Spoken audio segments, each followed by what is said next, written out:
Estás a Héctor Rosales en Radio. 15 de agosto del año 2024 y tenemos tema importante.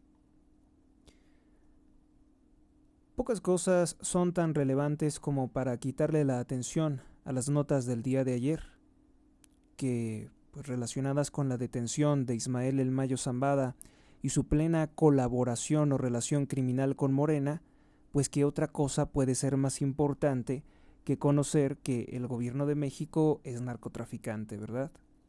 Y que además, sin que se haga ninguna investigación, López Obrador se dedica a encubrir a Rubén Rocha Moya. Se dan cuenta que López Obrador ya no ha solicitado más información sobre el caso Zambada. Con lo que le han dado se ve que ha quedado muy asustado. Solo mencionar que en la Ciudad de México nuevamente la Fiscalía de la Ciudad de México, que está controlada por Morena, da la mala nota. Se negó a colaborar con la Fiscalía de Chihuahua en la detención del corrupto exgobernador de ese estado, Javier Corral, quien llegó a ser gobernador con la ayuda del Partido Acción Nacional, el PAN, y ya estando en el poder traicionó al partido para unirse al partido Morena. Corral se encontraba en el restaurante Gin Gin de la colonia Roma, Alcaldía Álvaro Obregón, Ciudad de México, cuando llegaron a intentar detenerlo. Corral es denunciado por corrupción y peculado, y además no querer presentarse ante las autoridades, que es otro delito. Peculado quiere decir que cobraba sobornos, es un delito de corrupción.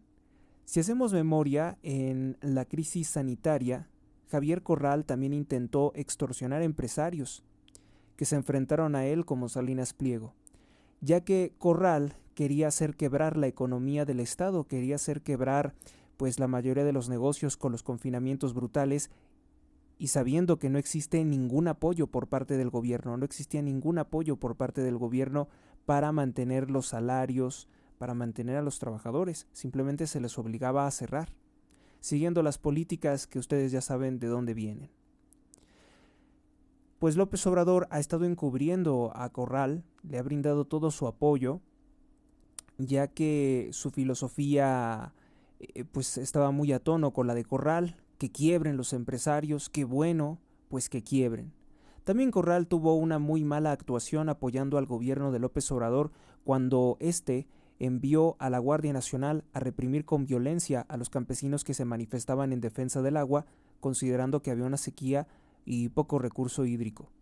Corral fue cómplice de la Guardia Nacional en que la Guardia Nacional tuvo una pésima actuación asesinando a una madre de familia llamada Jessica Silva Samarripa, que en paz descanse, que fue acribillada cuando iba en su camioneta junto con su marido, cuando regresaban de una de las manifestaciones en defensa del agua, en que la Guardia Nacional reprimió con golpes a hombres, mujeres, ancianos e incluso niños por igual.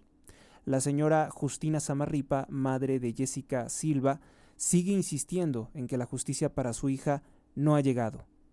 Corral es un mal personaje. Fue un pésimo gobernador y es un político corrupto. En el caso de Ulises Lara, quien llegó al lugar, quien llegó a la colonia Roma, ostentándose como lo que no es, ostentándose falsamente como el fiscal general de la Ciudad de México, creo que eso también puede tener graves consecuencias legales. Él es solamente un encargado de la fiscalía. Si mis conocimientos no me fallan, si mi leal saber y entender no equivoca, puede ir a prisión por obstruir la justicia. El delito tiene otro nombre. Sin que no había ninguna resolución judicial que le permitiera impedir el arresto de Corral. No existía un amparo, no existía algún recurso que justifique la suspensión de la orden de aprehensión librada por la Fiscalía Anticorrupción del Estado de Chihuahua contra Javier Corral. Hoy es algo muy penoso para todos nosotros los mexicanos. Podemos ver no solo la impunidad de Morena que está protegiendo a Javier Corral, sino que en México siguen existiendo los privilegios. Como ayer denunció la periodista Reina Aide en su cara a López Obrador en su conferencia. Creo que fue antier, ¿verdad? A unos se les trata bien y a otros se les trata muy mal.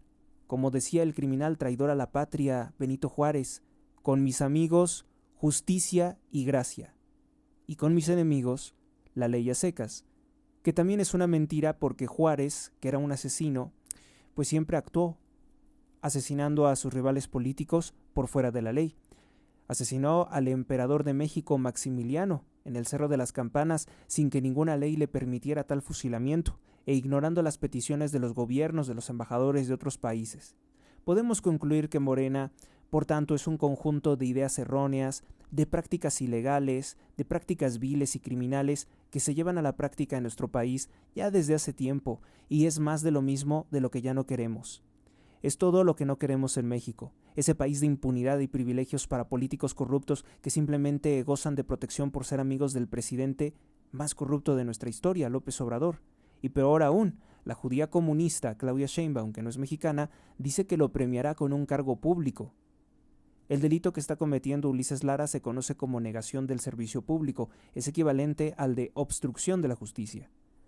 Creo que debería de llamarse las cosas por su nombre, obstrucción de la justicia, pero se hacen estas trampas legaloides o conceptuales seguramente para promover la impunidad para personas como Javier Corral. De Corral, ahora hay otro delito, que es resistirse al arresto y posiblemente desacato judicial. El Código Penal Federal en el artículo 180 nos dice lo siguiente: se aplicará de 1 a 2 años de prisión y multa de 10,000 pesos al que, empleando la fuerza, el amago o la amenaza, como fue el caso del fiscal, del que se presentó falsamente como fiscal, se oponga a la autoridad pública o sus agentes ejerzan alguna, o que se opongan a que los agentes de la autoridad ejerzan alguna de sus funciones o resista al cumplimiento de un mandato legítimo ejecutado de forma legal. Eso con relación a lo que dice el artículo 180 del Código Penal Federal. Y debemos de saberlo, debemos hoy destacarlo, porque antes Morena sí que ha intentado realizar detenciones ilegales contra personas violando la ley, como es el caso muy sonado del fiscal de Morelos, Uriel Carmona. Si hacemos un recuento de los casos en que Morena ha intentado detener ilegalmente personas, de lo importante, que por ejemplo tenemos el caso... es muy importante porque vemos ese trato diferente, vemos esa acepción de personas, vemos que no hay piso parejo, que no hay justicia, que a unos se les protege con impunidad y que a otros se les castiga con persecución política, utilizando los organismos de justicia como herramientas para amenazar opositores. Si hacemos un recuento, también es importante recordar que el gobernador de Sinaloa por el partido Morena, Rubén Rocha Moya, fue señalado por el narcotraficante Ismael El Mayo Zambada de ser su colaborador.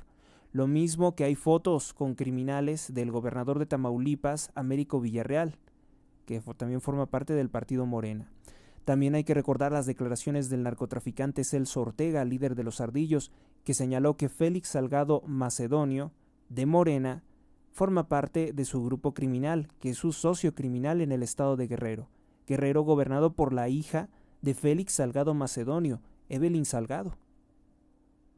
En Guerrero, donde abundan las masacres, los robos, las extorsiones. Además, podemos recordar que en este momento también los limoneros se siguen quejando de las extorsiones del crimen organizado que los está matando de hambre, porque se quedan con la mayor parte de las ganancias y eso hace que los precios de una fruta como el limón, que es tan consumida en México, se eleven. Creo que es claro y evidente que Morena es corrupción. No me detengo. Miren cómo López Obrador exigió que liberaran al narcosecretario de Peña Nieto, a Salvador Cienfuegos Cepeda, cuando fue detenido en los Estados Unidos. No conforme con eso, hasta lo condecoró. Así que tenemos todos los elementos para quitar el fanatismo, para convencer, con gracia de argumentos, que este es el gobierno criminal más extenso en su impunidad, en proteger a personalidades delincuentes, que ni siquiera quiere que tengan que rendir cuentas ante la justicia o que al menos se contraten un buen abogado para librar con impunidad de otro tipo la cárcel. No, ninguna molestia para los corruptos. Es un gobierno que encubre asesinos de mujeres y niños, que favorece ladrones y evasores fiscales que les son amigables, entre los que puedo nombrar a Epigmenio Ibarra, la cantante Belinda, a Carlos Slim seguramente. y solo amenaza a los empresarios o a aquellas personas las amenaza con utilizar el SAT o la Unidad de Inteligencia Financiera o la Fiscalía General de la República solamente cuando los empresarios no se prestan a su corrupción. López Obrador ataca a magistrados, ataca empresarios, ataca periodistas, pero no así a los criminales de la droga. Parece ser que los criminales fueran otros. Ante ellos, ante los criminales, López Obrador se cuadra y respeta y hasta les habla de señor, casi como decirles jefe o patrón. No deberíamos de atender a las cortinas de humo de López Obrador. Yo creo que posiblemente incluso se intente utilizar el caso Corral o cualquier otro caso para tratar de desviar la atención de lo importante. El narcotraficante Rubén Rocha Moya tiene el respaldo del presidente López Obrador y de Claudia Sheinbaum. Si hoy pasan todas estas cosas es porque en México está gobernado por un criminal, así como lo dijo en su momento el exdirector del FDI, que el gobierno de López Obrador no colabora con el cártel, sino que es el cártel, forma parte de la delincuencia organizada de México. Suscríbete a Héctor Rosales Oficial y recibe las últimas noticias y actualizaciones del canal. Gracias por tu atención, hasta la próxima.